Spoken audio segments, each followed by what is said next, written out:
The alarm clock buzzed at exactly 5:30 in the morning, just like it had every day for the past 3 years.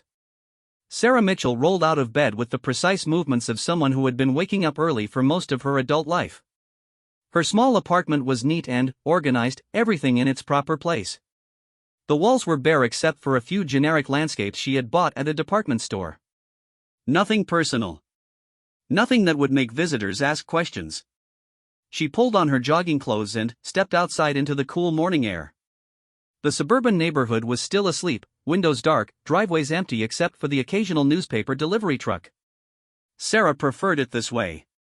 Quiet. Anonymous. Forgettable. Her running route took her past identical houses with perfectly maintained lawns and matching mailboxes. She knew some of her neighbors by sight now, but they only saw her as the quiet woman from apartment 2B who kept to herself and never caused any trouble. Mrs. Henderson from down the hall sometimes nodded politely when they passed in the hallway. Mr. Chen from across the parking lot occasionally waved when he was taking out his trash. They had no idea that the unremarkable woman jogging past their windows had once been featured on the cover of Military Aviation Weekly magazine. Sarah finished her 5-mile run in exactly 38 minutes, the same time she had maintained for the past year. Consistency was important.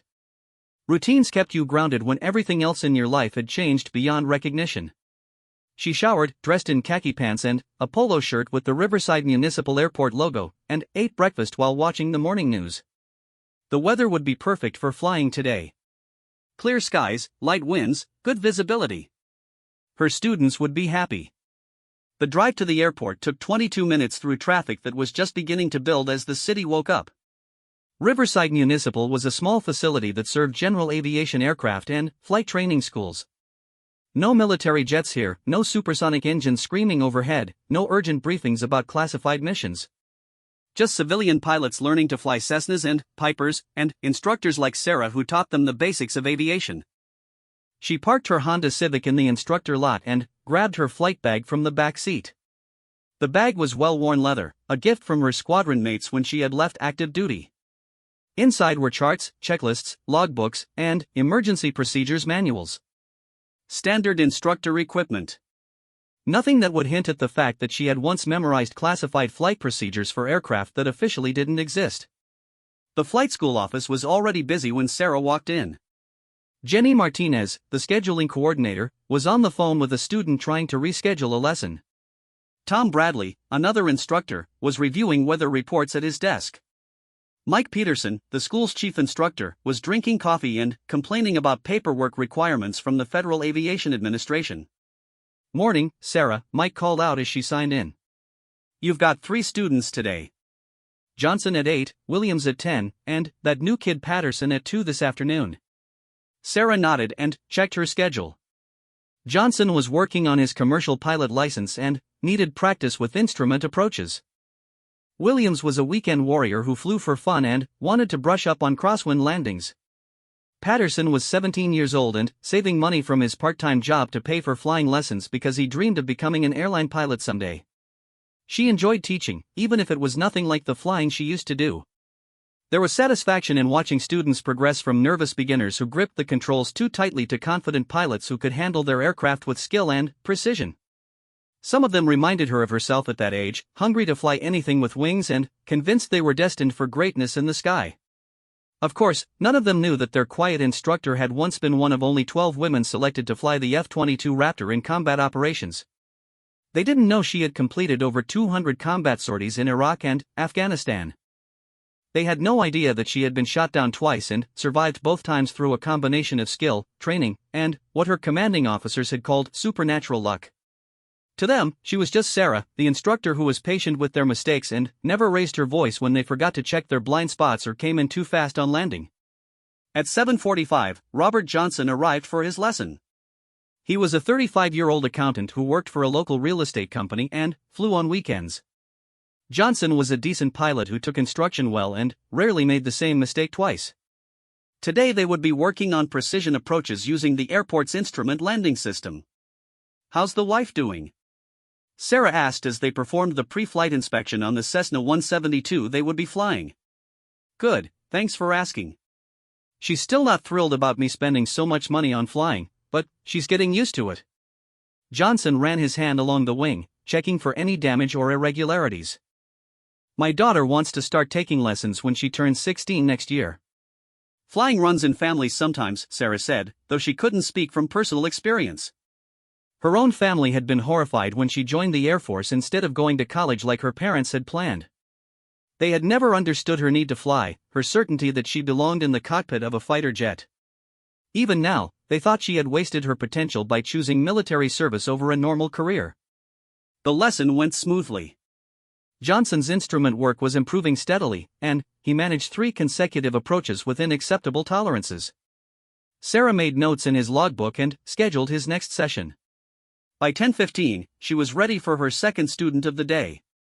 Marcus Williams was already waiting by the aircraft when she arrived. Williams was in his 50s, a successful businessman who had learned to fly late in life and treated aviation as an expensive hobby. He owned his own Piper Cherokee and paid for regular instruction to stay sharp and learn new skills. Today he wanted to practice crosswind landings, always a challenging skill for pilots who didn't fly frequently.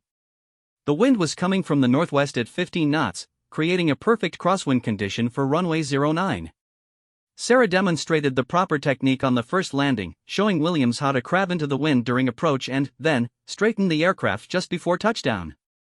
Williams took the controls for the second attempt and did reasonably well, though he was a bit late applying the correction and touched down slightly sideways. Better, Sarah said over the intercom. But, you need to anticipate the correction earlier. Start your straightening maneuver about 50 feet higher next time. Williams nodded and set up for another approach. This time he corrected too early and had to add power to avoid landing short of the runway. Flying required constant adjustments and split-second decisions, skills that took years to develop and could never be completely mastered. Even experienced pilots sometimes struggled with challenging conditions. They practiced for an hour, with Williams gradually improving his technique. By the end of the session, he was making acceptable crosswind landings most of the time, though Sarah could see he still lacked the instinctive feel that came with thousands of hours of experience. She made encouraging notes in his logbook and reminded him to practice these skills regularly. Lunch was a sandwich from the airport vending machine, eaten alone in the instructor lounge while reading aviation magazines. Sarah preferred eating alone. Conversation with colleagues inevitably led to questions about her background, and she had learned that the truth created more problems than carefully constructed half-truths. It was easier to be seen as antisocial than to explain why a former fighter pilot was teaching teenagers how to fly Cessnas. Her afternoon student, 17-year-old Kenny Patterson, arrived 30 minutes early and spent the time studying aircraft performance charts. Kenny reminded Sarah of herself at that age, eager, dedicated, and absolutely certain that flying was his calling in life. He worked weekends at a local grocery store to pay for lessons and had already logged 40 hours of flight time, more than most students his age. "Ready for today's lesson?" Sarah asked as they walked out to the aircraft. "Yes, ma'am. I've been practicing the emergency procedures you gave me last week." Kenny's enthusiasm was infectious, even if his grammar needed work. Sarah had met dozens of young pilots like Kenny over the years, kids who lived and breathed aviation and couldn't imagine doing anything else with their lives. Today's lesson focused on emergency procedures. Sarah had Kenny practice simulated engine failures, electrical emergencies, and emergency landings. She was impressed by his composure under pressure and his systematic approach to problem solving. Many pilots panicked when things went wrong, but Kenny stayed calm and worked through each emergency checklist methodically. "Good job today," Sarah told him as they secured the aircraft after landing. "You're developing good judgment. That's more important than flying skills sometimes." Kenny beamed at the praise. At 17, he couldn't imagine a future that didn't involve flying, and Sarah wasn't going to be the one to tell him how difficult it could be to make a career in aviation. Some dreams were worth protecting, at least for a while longer. The afternoon was winding down when Mike Peterson approached her desk. Mike was a good chief instructor who treated his staff fairly and rarely interfered with their teaching methods. He had been running flight schools for 20 years and had developed a reputation for producing competent, safe pilots. "Sarah, we've got a situation developing," Mike said, his voice unusually serious. "I just got a call from the tower. There's an aircraft in distress about 60 miles north of here." Sarah looked up from the logbook she was completing. Aircraft emergencies were unfortunately common in general aviation, usually mechanical problems or fuel exhaustion. The local Rescue Coordination Center handled most emergency situations, coordinating search and rescue efforts when aircraft went down. "What kind of aircraft?" she asked. "That's the problem. It's not a civilian aircraft. Some kind of military jet, probably from Edwards Air Force Base. The pilot declared an emergency about 20 minutes ago, and they've lost contact with him." Edwards Air Force Base was 200 miles away, but military aircraft regularly flew over Southern California airspace during training exercises. If a military pilot was having problems, there were established procedures for handling the emergency. Military aircraft had their own rescue resources and communication networks. "I'm not sure why they're calling civilian airports about it," Sarah said. Mike's expression grew more serious. "Because the aircraft is heading this way, and it sounds like the pilot might be unconscious. The last transmission indicated some kind of cockpit emergency, possibly smoke or fumes. The tower wants all civilian traffic cleared from the area in case this thing comes down." Sarah felt a familiar tightness in her chest, the same feeling she used to get during mission briefings when the stakes were high and the margin for error was small. An unconscious pilot in a damaged military aircraft was a nightmare scenario. Without conscious control, the aircraft would eventually run out of fuel and crash wherever it happened to be flying. "What type of aircraft?" she asked again. Mike checked his notes. "They said it's an F-22. Whatever that means." Sarah's blood went cold. The F-22 Raptor was the most advanced fighter aircraft in the world, a $200 million weapon system loaded with classified technology and enough fuel to fly for hundreds of miles. If the pilot was unconscious and the aircraft was flying on autopilot, it could crash anywhere in Southern California. Urban areas, schools, hospitals, shopping centers. And she was probably the only person within 200 miles who knew how to fly one. Sarah stared at Mike for a long moment, her mind racing through calculations she hadn't made in 3 years. Flight time from Edwards to their location. Fuel consumption rates for the F-22 at various altitudes. Emergency procedures for cockpit contamination.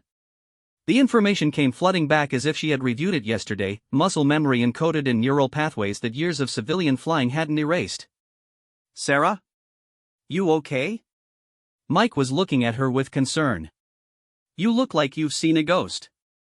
She forced herself to appear calm, though her heart was pounding. "Just thinking about flight paths.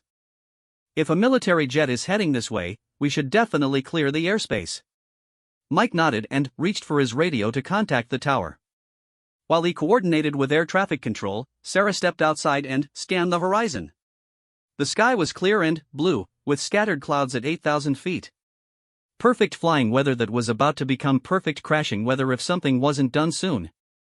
Her phone buzzed with a text message from her neighbor Mrs. Henderson asking if she could water her plants while she was out of town. Sarah deleted the message without responding. Mrs. Henderson's plants seemed insignificant compared to the possibility of an F-22 Raptor crashing into a populated area with enough explosive force to level a city block. Through the office windows, she could see Mike on the radio, probably coordinating the airspace closure with approach control. Other instructors were gathering around his desk, curious about the unusual activity. Tom Bradley was asking questions and pointing at sectional charts spread across the table. Jenny Martinez was calling students to cancel afternoon lessons. Sarah walked to her car and opened the trunk, retrieving a small metal box she kept hidden under a spare tire. Inside the box were items she had hoped never to use again: her old Air Force identification card, emergency contact numbers for various military units, and a secure cell phone that would connect directly to classified networks. She had kept these things as insurance, never imagining she would actually need them.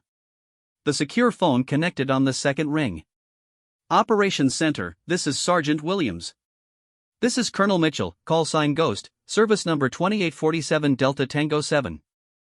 I need to speak with someone about the F-22 emergency in progress over Southern California." There was a pause, then the sound of typing. "Ma'am, I show you as retired from active duty. Are you calling in an official capacity?" Sarah looked toward the airport office where her colleagues were still discussing the situation. "I'm calling because I'm probably the only qualified F-22 pilot within 300 miles of the emergency location." Another pause, longer this time. "Please hold, ma'am." The hold music was an instrumental version of the Air Force song, something Sarah found grimly appropriate under the circumstances. She watched a Cessna taxi past the terminal building, its student pilot practicing turns and stops under the guidance of an instructor. Normal people doing normal things while an unmanned fighter aircraft flew toward them loaded with enough fuel to create a fireball visible from space. Colonel Mitchell? This is Major Reynolds, Operations Duty Officer. We've been briefed on your background. What's your current location? Sarah gave him the airport coordinates and explained her position as a civilian flight instructor. Major Reynolds confirmed the basic facts of the emergency. An F-22 from Edwards had experienced cockpit contamination during a routine training flight. The pilot had declared an emergency and indicated he was losing consciousness. The last radio transmission had been garbled and unintelligible. Current position shows the aircraft heading southeast at 28,000 feet, speed approximately 400 knots. Estimated fuel remaining is about 90 minutes. Sarah did rapid calculations in her head.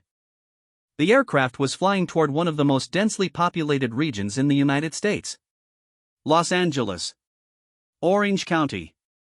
Millions of people living and working in an area that would be directly in the flight path. "What's the intercept plan?" she asked. "We've got two F-16s scrambled from March Air Reserve Base, but they're 20 minutes out." Even when they reach the aircraft, there's not much they can do if the pilot is unconscious. Sarah knew the limitations of aerial intercepts with unconscious pilots. The F-16s could try to establish radio contact, but they couldn't take control of another aircraft. They could observe and report, but they couldn't prevent a crash.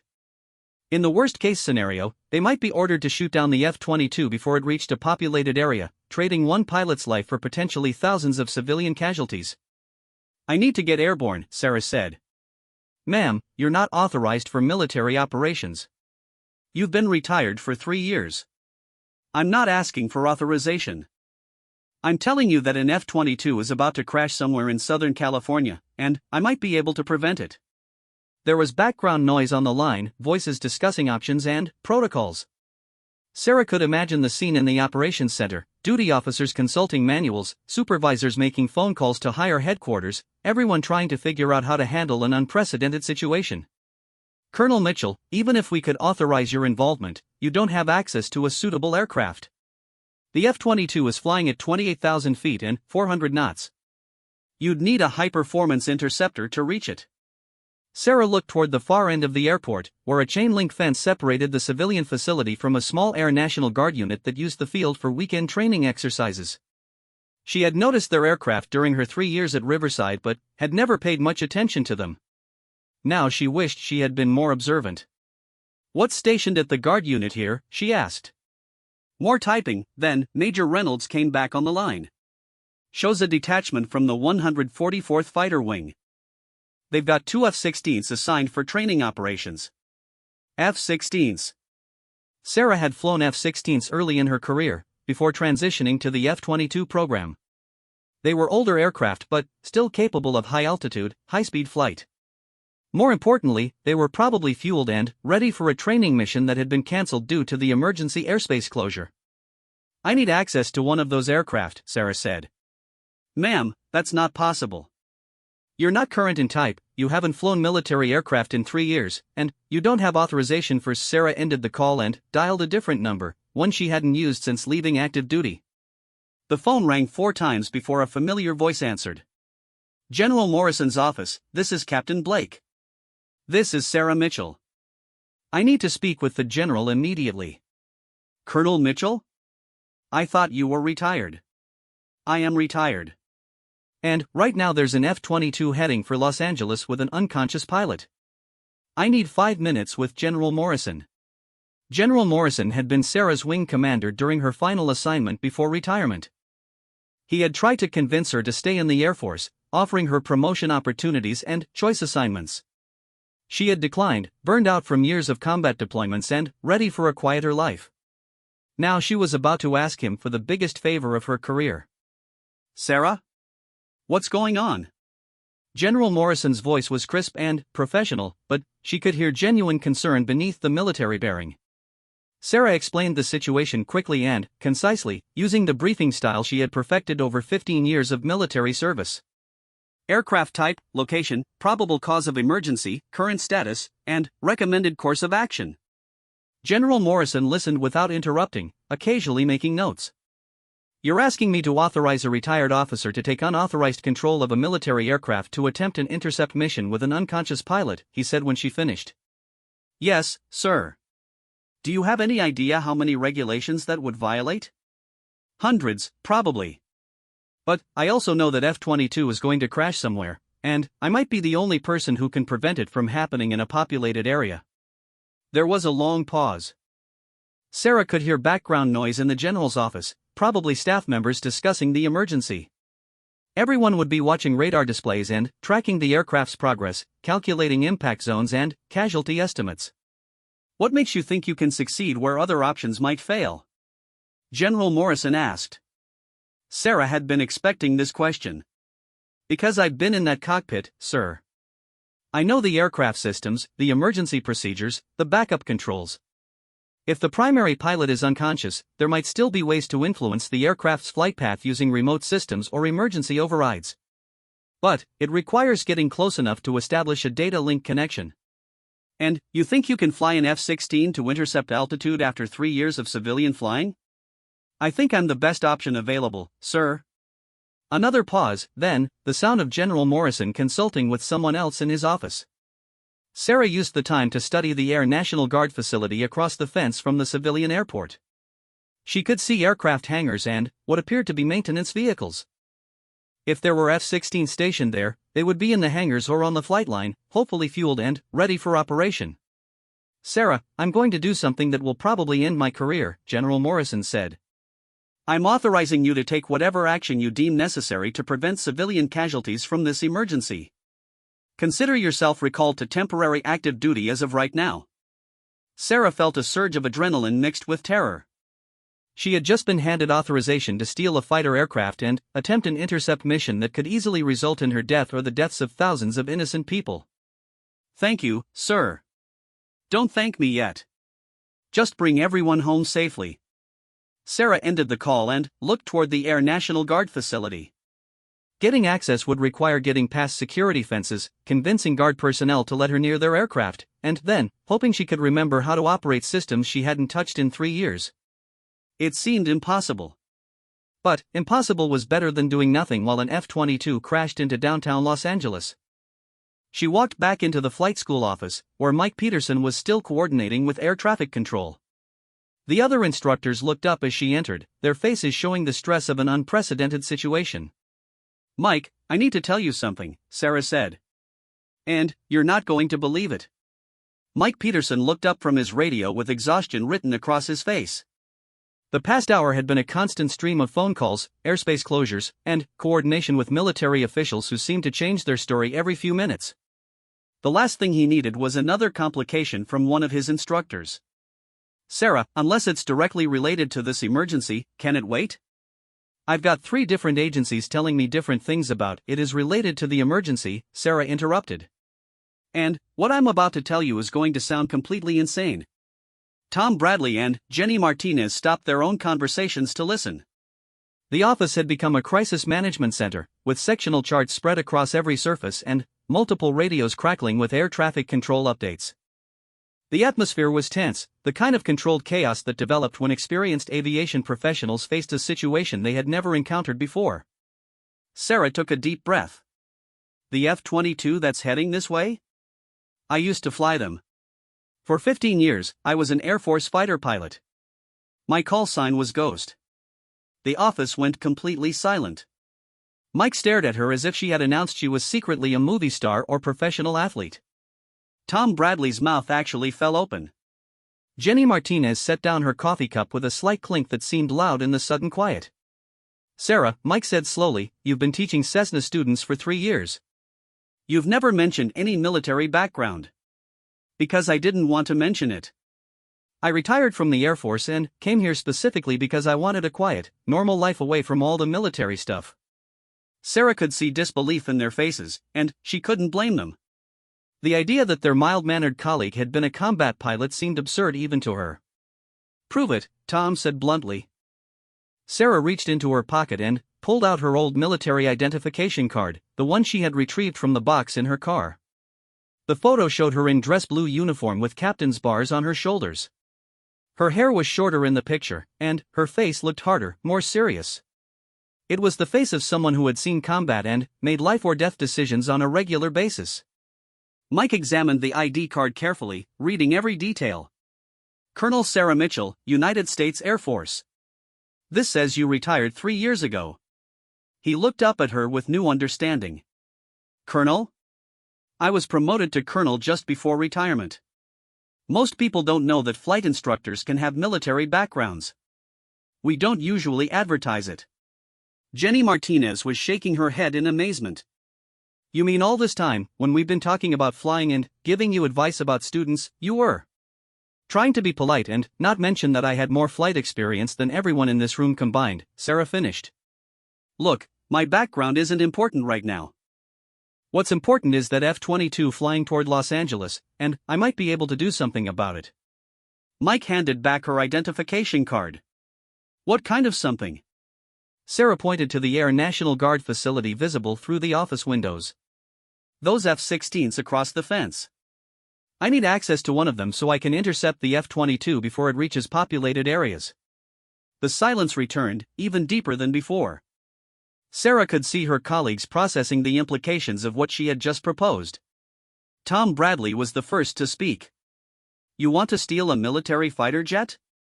I want to borrow a military fighter jet with proper authorization to prevent a catastrophic aircraft accident. Sarah showed them her secure phone, which was still displaying her last call to General Morrison's office. I've been temporarily recalled to active duty for this emergency. Mike was studying her face, trying to reconcile the quiet flight instructor he had known for 3 years with the combat pilot standing before him. Sarah, even if what you're saying is true, you haven't flown military aircraft in years. Those things are incredibly complex and dangerous. Less dangerous than an unmanned F-22 crashing into downtown Los Angeles, Sarah replied. Mike, that aircraft is carrying about 8,000 pounds of fuel. When it hits the ground, it's going to create an explosion that will level everything within a quarter mile. If it comes down in a populated area, we could be looking at thousands of casualties.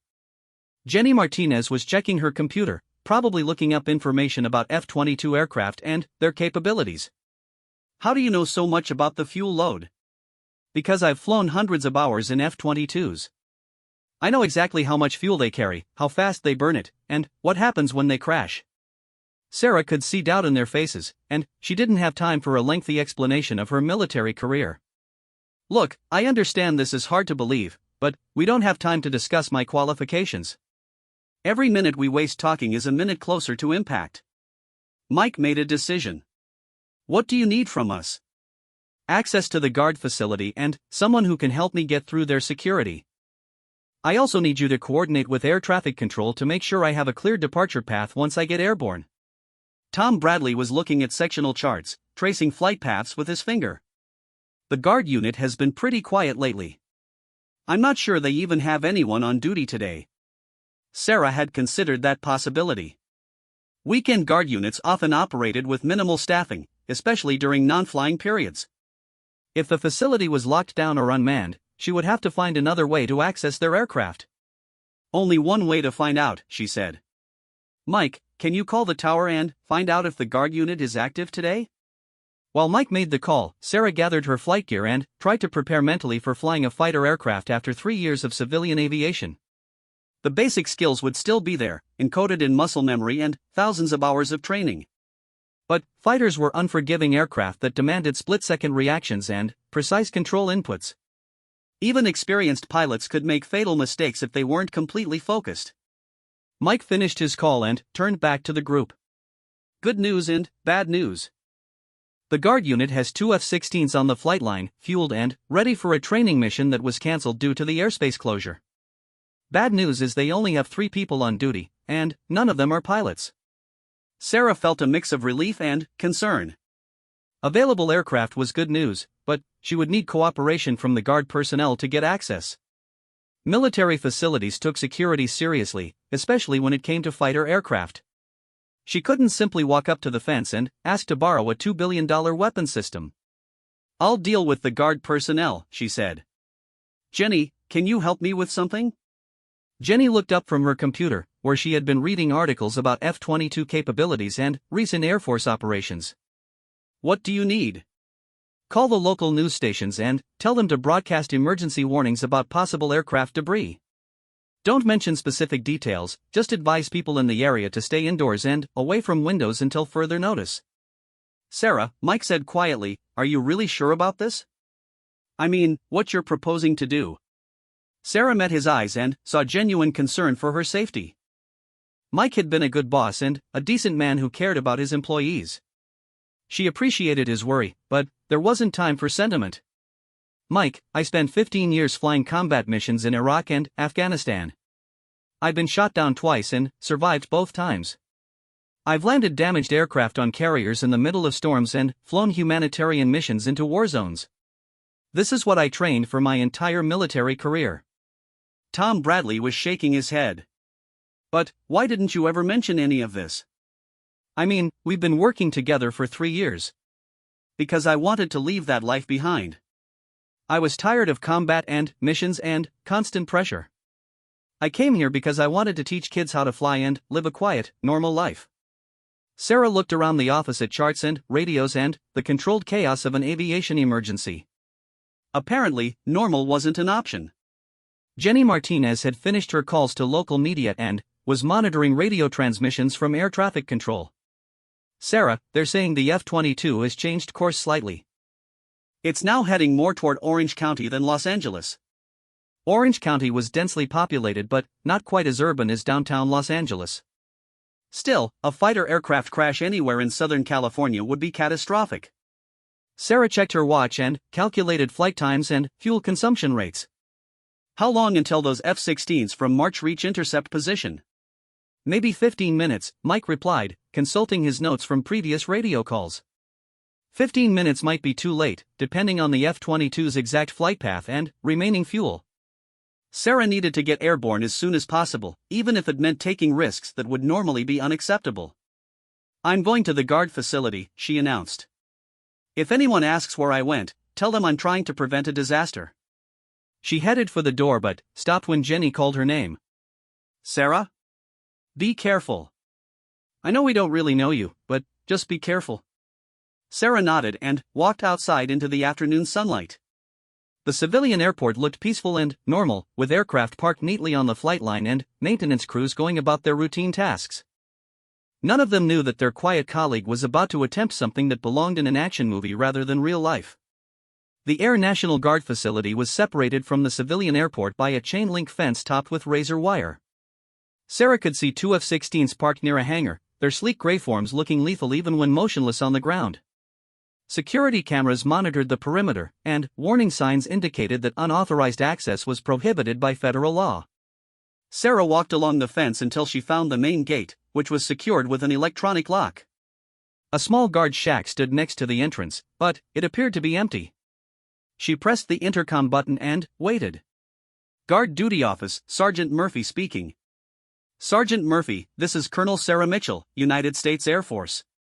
I need immediate access to your facility for an emergency operation. There was a pause, then the sound of movement inside the guard shack. A young man in Air National Guard uniform appeared at the window, looking skeptical about the woman in civilian clothes claiming to be a military officer. Ma'am, I'm going to need to see some identification and verify your authorization for access. Sarah held up her military ID card and her secure phone, which showed her active status for the emergency operation. Sergeant, there's an F-22 heading for a populated area with an unconscious pilot. I'm the closest qualified pilot available to attempt an intercept. Every second we waste could mean thousands of civilian casualties. Sergeant Murphy studied her identification carefully, then made a phone call to verify her credentials. Sarah could hear him speaking to someone in the operations center, probably confirming her recall to active duty and authorization for emergency operations. While she waited, Sarah studied the F-16s on the flight line. Both aircraft appeared to be in good condition, with external fuel tanks that indicated they were configured for long-range training missions. One aircraft had its canopy open, suggesting it might have been in preparation for flight when the emergency began. Sergeant Murphy finished his call and returned to the window. Colonel, I've confirmed your credentials and emergency authorization. But, I have to tell you, there are no qualified pilots on duty to assist with pre-flight procedures. Sarah had expected this problem. Fighter aircraft required complex pre-flight inspections and system checks that normally involved multiple personnel. She would have to rely on her own knowledge and hope that years of civilian flying hadn't dulled her memory of military procedures.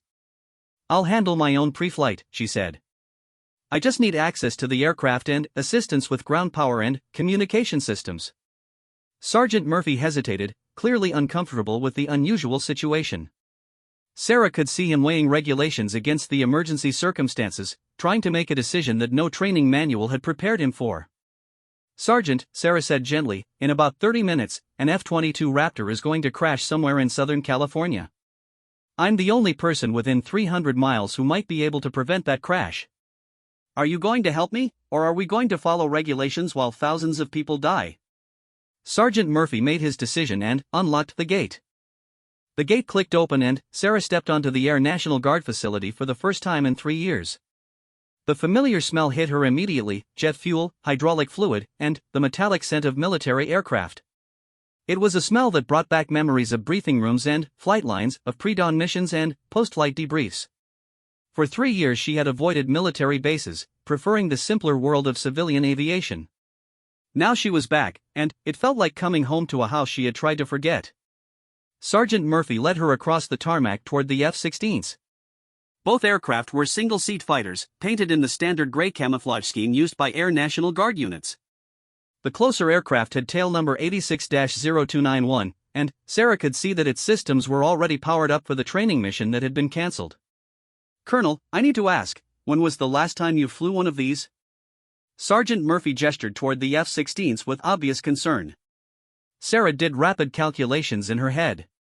Her last F-16 flight had been during transition training before moving to the F-22 program. That was over 8 years ago. She had accumulated nearly 1,000 hours in F-16s during her early career, but 8 years was a long time in aviation. Aircraft systems changed, procedures were updated, and pilot skills degraded without regular practice. "It's been a while," she admitted. "But it's like riding a bicycle. Some things you never forget." Sergeant Murphy didn't look convinced, and Sarah couldn't blame him. The difference between a bicycle and a supersonic fighter aircraft was roughly equivalent to the difference between a rowboat and a nuclear submarine. But there wasn't time for extensive requalification training or gentle refresher courses. Either she could fly the F-16 well enough to intercept the F-22, or thousands of people were about to die in a spectacular aircraft accident. They reached the aircraft and Sarah began her inspection. The F-16 was a beautiful machine, all clean lines and purposeful angles. The single-engine air intake gaped like a hungry mouth beneath the cockpit. External fuel tanks hung from wing pylons, extending the aircraft's range for long training missions. Everything looked normal and well-maintained. "What's the fuel load?" Sarah asked. Sergeant Murphy consulted a clipboard. "Full internal fuel plus externals. About 12,000 pounds total." The aircraft was configured for a 4-hour training mission. 12,000 pounds of fuel would give her plenty of range and loiter time to attempt an intercept.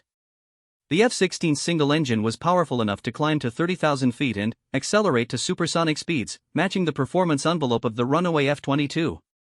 Sarah climbed the ladder to inspect the cockpit. The familiar layout brought back memories of hundreds of training flights and combat missions.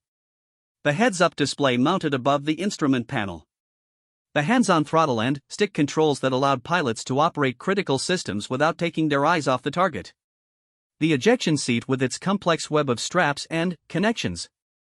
But there were differences too. Updated displays showing digital information instead of analog gauges. New communication systems and navigation equipment. Software upgrades and system modifications implemented during the years since she had last flown this type of aircraft. "Sergeant Murphy, I need ground power and communication checks." "Can you get someone to help with that?"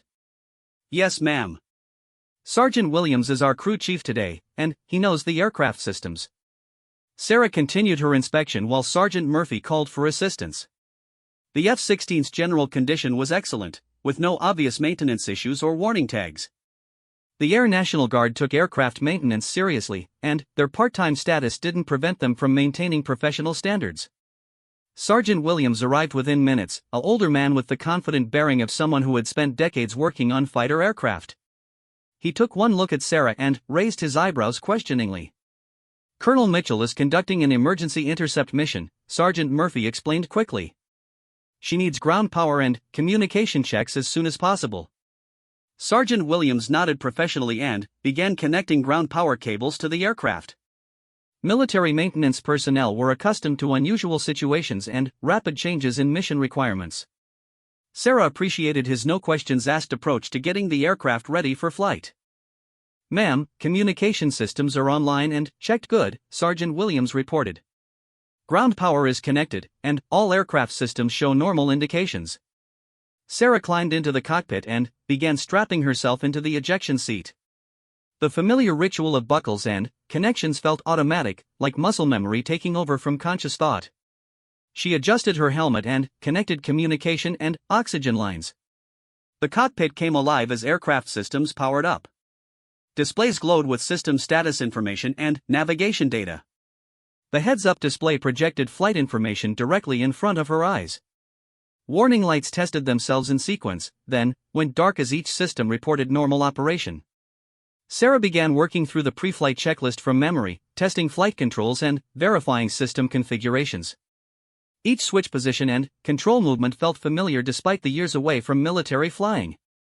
The training had been thorough and repetitive, designed to create automatic responses that would persist even under extreme stress. Her secure phone buzzed with an incoming call. Major Reynolds from the Operations Center was back on the line with updated information about the emergency.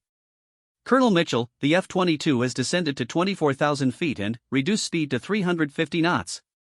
We think the autopilot is compensating for some kind of system degradation." Autopilot compensation was both good news and bad news. Good because it meant the aircraft was still controllable and not in an immediate dive toward the ground. Bad because system degradation could lead to unpredictable behavior or complete autopilot failure at any time. "What's the current position and heading?" Sarah asked while continuing her pre-flight procedures. "Approximately 40 miles northwest of your location, heading 140 degrees. Current track will take it over the Inland Empire and possibly toward Orange County." The Inland Empire was a heavily populated region east of Los Angeles, home to millions of people living in suburban communities. If the F-22 crashed there, the casualty count could be enormous. Estimated time to populated areas? 25 minutes at current speed and heading. 25 minutes. Sarah needed to get airborne immediately and climb to intercept altitude as quickly as possible. She signaled to Sergeant Williams that she was ready for engine start. "Clear to start engine," Sergeant Williams called out, moving to a safe position away from the aircraft. Sarah pressed the engine start button and felt the F-16 single turbofan engine begin its startup sequence. The familiar whine of the turbine spinning up to operational speed filled the cockpit. Engine parameters climbed steadily toward normal operating ranges. "Engine start complete, all parameters normal," she reported over the radio. Requesting immediate taxi clearance for emergency departure. The control tower at Riverside Municipal had been briefed on the situation and granted immediate clearance.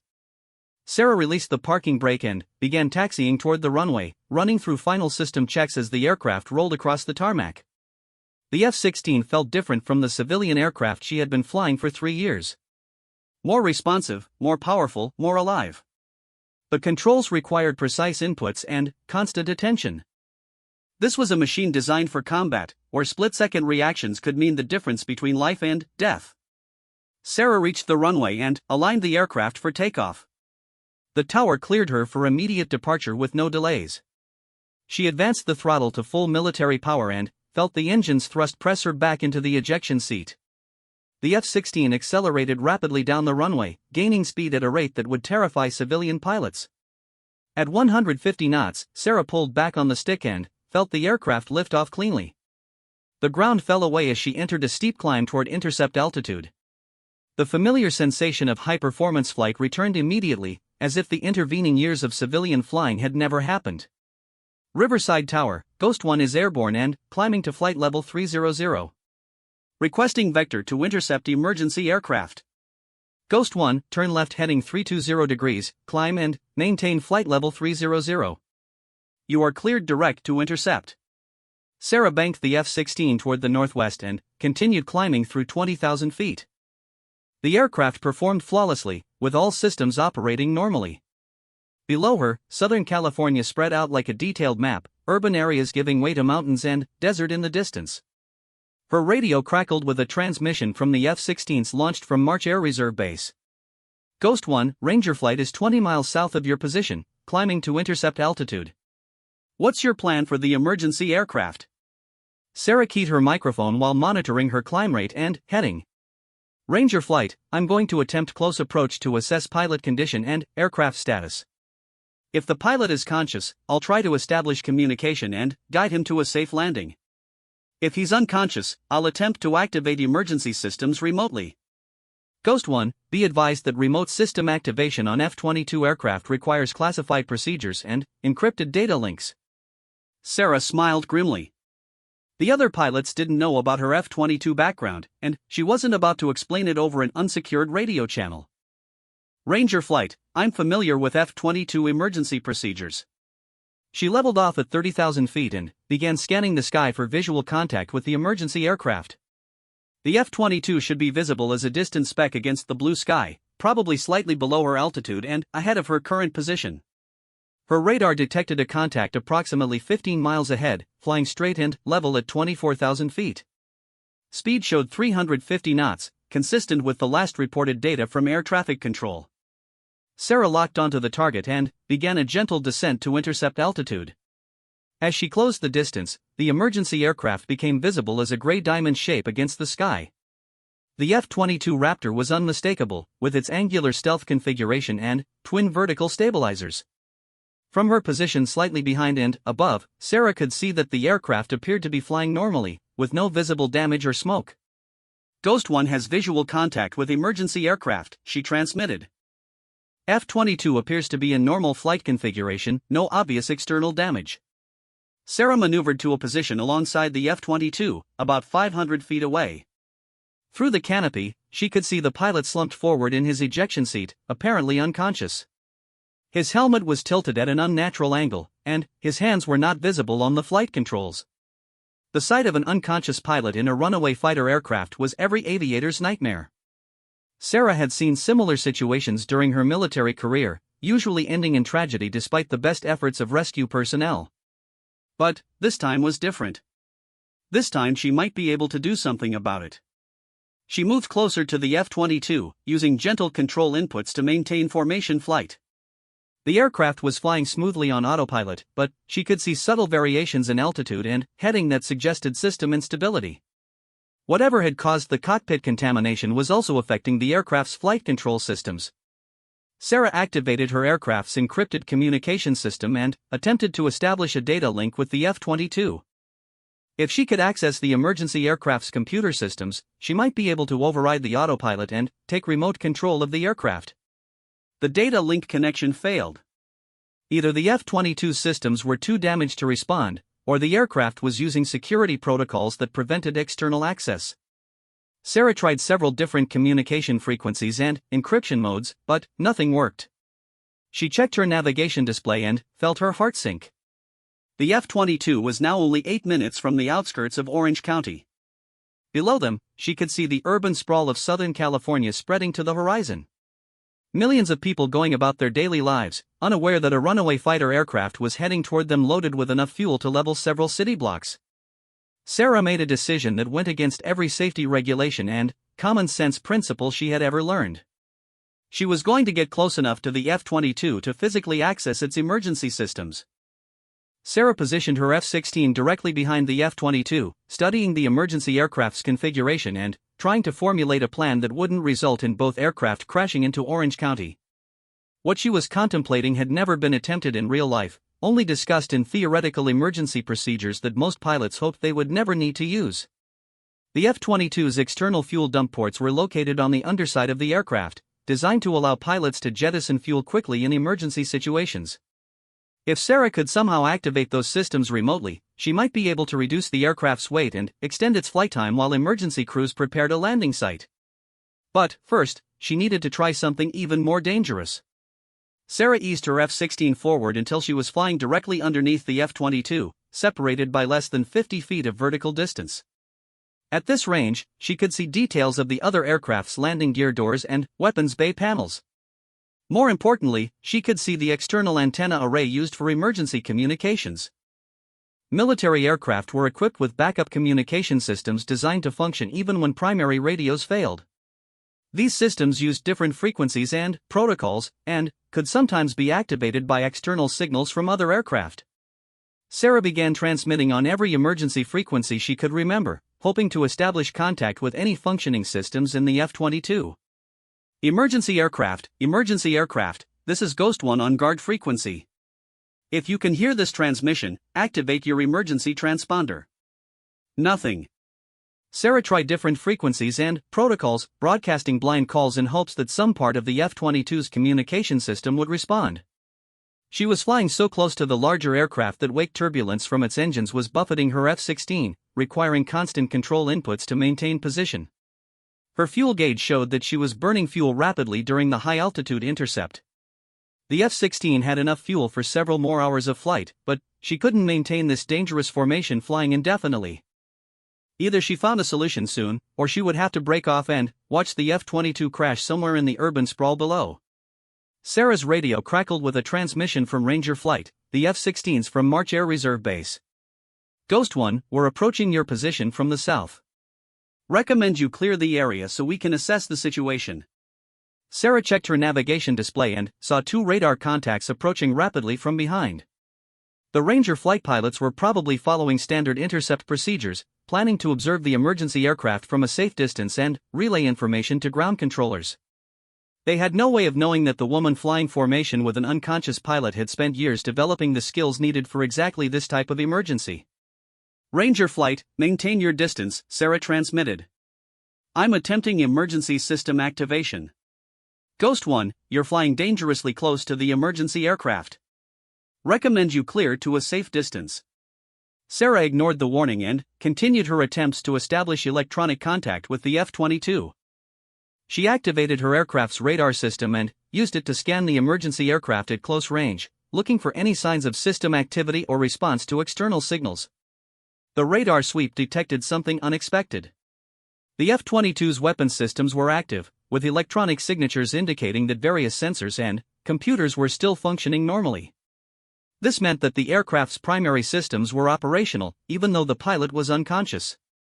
Sarah realized that she might be able to access the F-22 systems through its own sensors.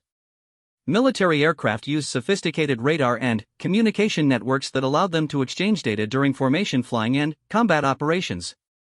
If she could establish the right type of electronic connection, she might be able to send control signals directly to the emergency aircraft's flight computers. She activated her F-16's tactical data system and began broadcasting formation flying signals used during training exercises. These signals were designed to allow multiple aircraft to coordinate their movements and share navigation information. Most importantly, they included emergency override codes that could be used to take control of other aircraft systems in extreme situations. The F-22's flight path began to change subtly. Instead of flying straight toward Orange County, the aircraft entered a shallow turn to the right. Sarah watched her navigation display and felt a surge of hope as the emergency aircraft's heading shifted from southeast to east, taking it away from the most densely populated areas. Ghost 1, did you just see that? Ranger Flight called. The emergency aircraft changed course. Roger, I'm attempting to guide it toward less populated areas, Sarah replied while fine-tuning her electronic signals to maintain control of the F-22's autopilot system. The formation flying override system was working, but it required constant adjustment and precise signal timing. Sarah found herself flying closer and closer to the F-22 as she worked to maintain the electronic connection. The 2 aircraft were now separated by less than 30 feet, close enough that she could see the unconscious pilot's oxygen mask and the condensation on the inside of his canopy. Sarah's plan was to guide the F-22 toward the desert areas east of Los Angeles, where a crash would cause minimal casualties. But, as she studied her navigation charts, she realized there might be an even better option. Edwards Air Force Base was approximately 100 miles to the northeast, with long runways and emergency response capabilities specifically designed for handling aircraft emergencies. The question was whether she could maintain control of the F-22's flight path long enough to guide it to Edwards, and whether the unconscious pilot would regain consciousness in time to land the aircraft safely. Sarah began transmitting new navigation signals to the F-22, gradually adjusting its heading toward Edwards Air Force Base. The emergency aircraft responded to her commands, banking slowly to the northeast while maintaining altitude and airspeed. But she could see fluctuations in the F-22's flight path that suggested its autopilot system was becoming less stable. Ghost 1, what's your fuel status? Ranger Flight asked. Sarah checked her gauges and realized she had been so focused on controlling the F-22 that she hadn't been monitoring her own aircraft systems. The F-16's fuel quantity was lower than expected, probably due to the high power settings required for close formation flying and the extended time at maximum altitude. Ghost 1 has approximately 40 minutes of fuel remaining, she reported.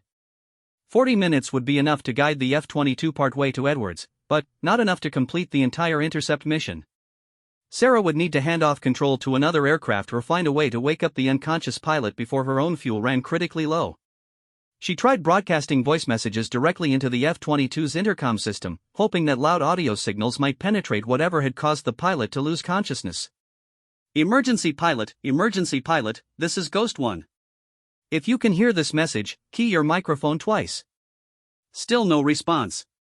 Sarah could see the pilot's head moving slightly with the aircraft's vibrations, but there were no signs of consciousness or voluntary movement.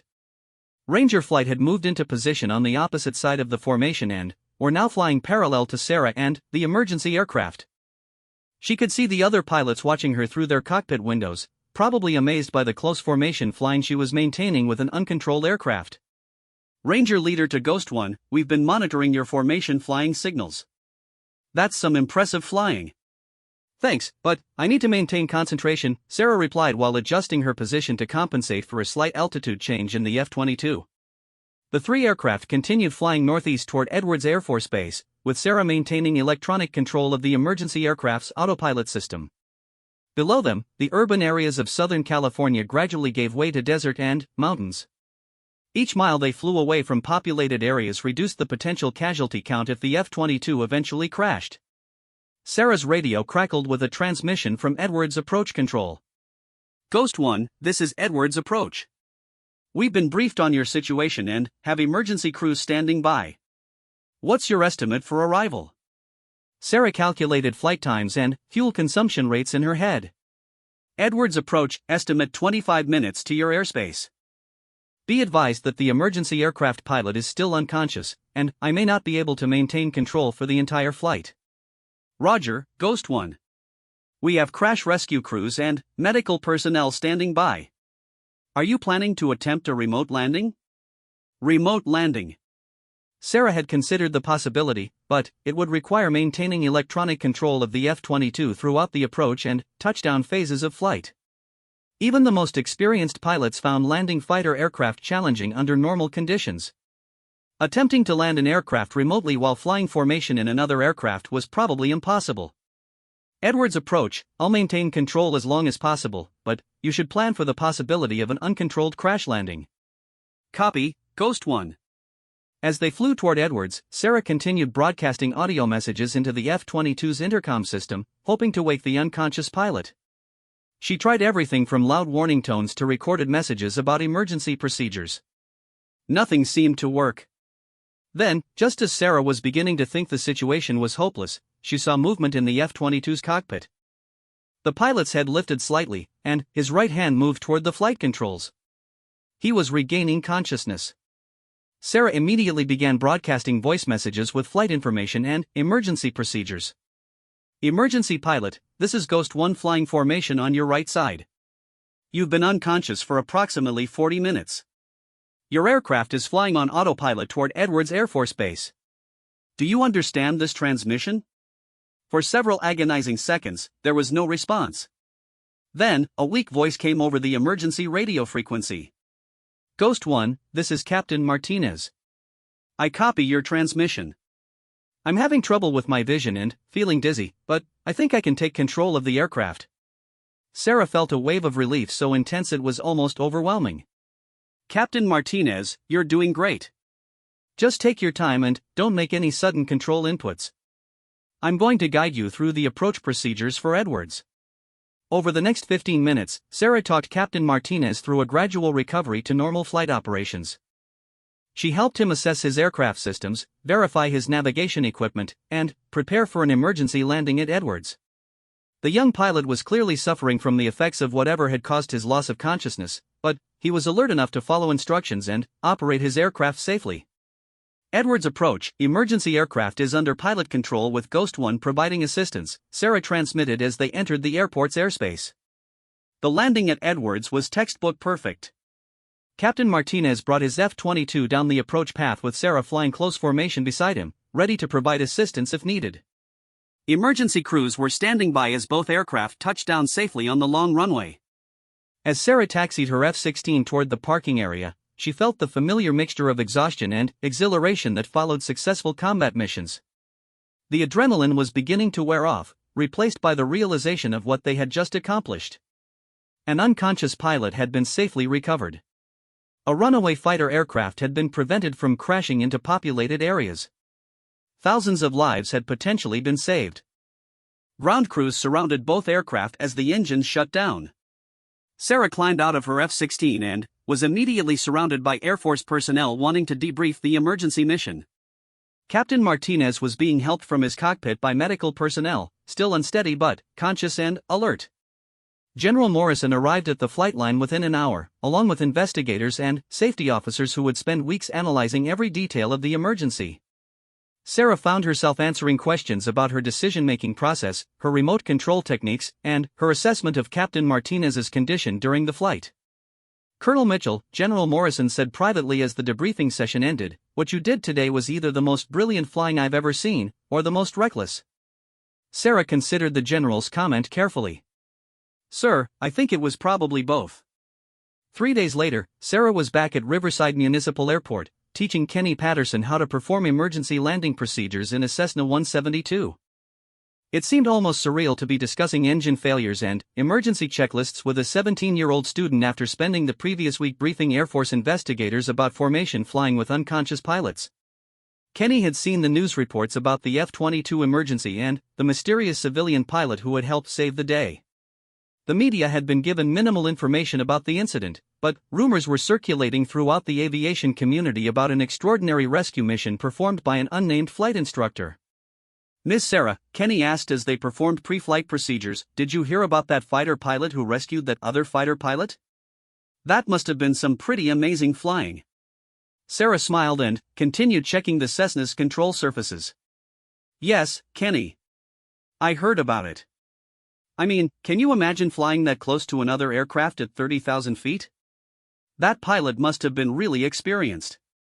"Experience helps," Sarah agreed. "But sometimes the most important thing is just being in the right place at the right time." Kenny nodded seriously and continued his pre-flight inspection. He had no idea that he was taking flying lessons from someone whose definition of the right place at the right time included supersonic formation flying with unconscious pilots.